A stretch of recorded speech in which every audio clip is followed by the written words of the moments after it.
आज एक बहुत सुंदर विषय बांटने जा रही हूँ। इस चित्र को गौर से देखिए। प्रश्न चिन्ह बने इस आकृति में हमें 7 बिंदु नजर आते हैं। इन 7 बिंदु को 7 नक्षत्र माना जाता है। इन्हें सप्त ऋषि मंडल के नाम से जाना जाता है। ये सप्त नक्षत्र सप्त ऋषियों को दर्शाते हैं। इस प्रश्न चिन्ह के अंतिम भाग से शुरुआत करते हैं। यहाँ से पहले बिंदु को मरीचि ऋषि के नाम से जानते हैं।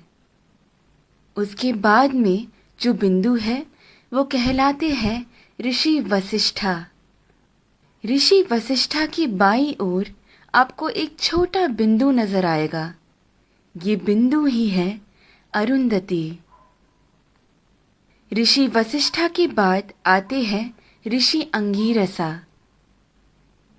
फिर आते हैं ऋषि अत्रि। फिर दाईं ओर की तरफ मुड़ते हुए जो बिंदु आता है वो है ऋषि पुलस्त्या।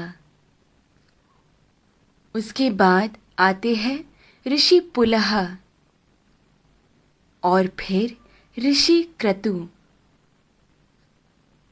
ऋषि पुलह और क्रतु के अंतर को 5 गुना मिलाकर नीचे की तरफ आएंगे तो वहां बसे हैं ध्रुव नक्षत्र। सदा उत्तर में रहने की वजह से उसे ध्रुव नक्षत्र कहा जाता है। इंग्लिश में हम इसे नॉर्थ स्टार के नाम से जानते हैं। बाल्यावस्था के ध्रुव नक्षत्र अगर उत्तर में बसे हैं तो वृद्धावस्था के अगस्त्य नक्षत्र दक्षिण में बसे हैं। अगस्त्य और ध्रुव नक्षत्र हमेशा उसी स्थान पर ही पाए जाते हैं। इन दोनों के बीच में मौजूद आकाश गंगा सतत घूमती रहती है। इस कारण से हमारी धरती अक्ष के ऊपर घूमकर घूमती रहती है। ये सच है कि सारा जगत भगवान के इर्द गिर्द घूमता रहता है, लेकिन वो हमें कभी नजर नहीं आ सकता। भूमि के अनेक कालों में से उसे 4 काल में छांटते हैं। ऊपर नजर आ रहा पीठ के बल सोया हुआ प्रश्न चिन्ह के आकार में बना हुआ सप्त ऋषि मंडल हमें वसंत ऋतु में ठीक ऐसे ही नजर आता है। आगे बढ़ते हुए शिशिर ऋतु यानी ठंड के मौसम में हमें सप्त ऋषि मंडल ऐसे नजर आता है।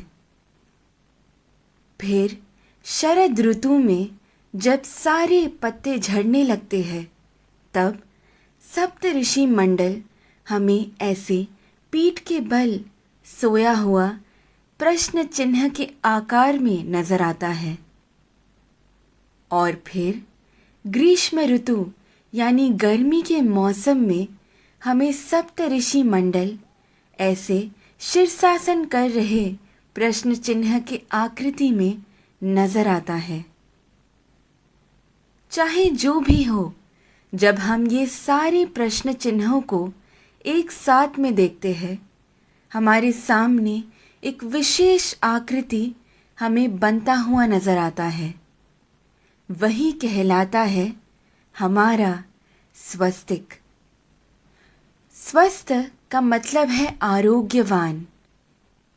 स्वस्तिक का महत्व मेरे पिता मुझे हमेशा से बताते आए हैं, लेकिन हर क्षण प्रयोग में ला रहे इस स्वस्तिक का जन्म कहाँ से हुआ ये आज मेरे पिता द्वारा जाना, जो आप सभी में मैंने बांटना चाहा। ध्रुव नक्षत्र को देखते हुए हमें ये मालूम होता है कि हम पूरी जिंदगी जिस दिशा की ओर बहते जा रहे हैं वही है उत्तर दिशा। इसीलिए शायद हमारी भूमि पर भी दक्षिण में अधिक जल है और उत्तर की ओर अधिक ज़मीन है। इस विषय को इतनी सुंदरता से वीडियो के रूप में बनाकर आप सभी को समझाने का श्रेय जाता है मुक्ता जी को। धन्यवाद। तत्परा अहोरात्रा।